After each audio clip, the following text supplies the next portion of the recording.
Jamaa, mambo zenu.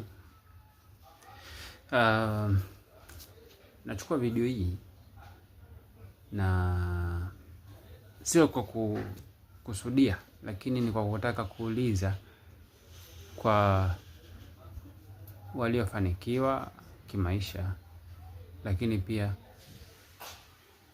nachukua video hii kwa kuuliza pia kwa viongozi wa dini, tena hususan kwa upande wa Waislamu.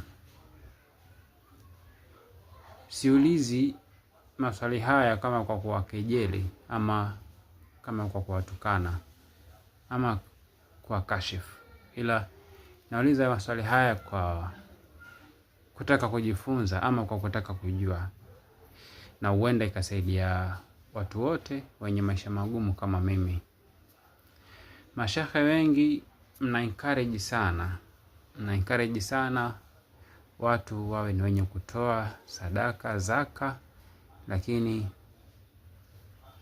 hamujawahi kusikika kutoka Dunia Imeumbwa kutoa hutuba labda ya kuwaeleza ama kuwafundisha vijana ama hata watu ambao kwamba hawana maisha mazuri, yani maisha wenye wako kwenye msururu wa maisha ya kimaskini. Hamujawahi kutoa njia ama kuwa encourage ama kuwapa siri za namna gani mtu anaweza fanikiwa, kwa sababu mtu mpaka unafikia hatua ya kutoa sadaka ama zaka, basi ni kwa sababu kuwa unacho. Leo hii mtu akiwa hana, je, anawezaje kupata nguvu ya kutoa sadaka ama zaka iwapo yeye mwenyewe anaishi kwenye maisha magumu na mazingira kama haya, ya kwamba godoro lenyewe limebwagwa chini, lakini pia hakuna hata kipande cha kabati utasema labda nguo ziko makabatini. Unaona?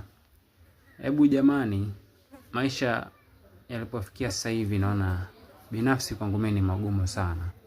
Hivyo basi tunaomba kupata ufafanuzi kutoka kwa mashekhe, viongozi wa dini, lakini pia kwa watu waliofanikiwa kimaisha. Ili mtafanikiwe kimaisha, je, anatakiwa kufanya nini? Apate njia gani? Binafsi na ugumu wa maisha mno, kiasi cha kwamba mpaka naishi nyumba ya kupanga, lakini sijui mwisho mwezi ukifika nitalipa kodi na nini. Naombeni msaada wenu kwa kupitia njia ya comment hapo. Asanteni.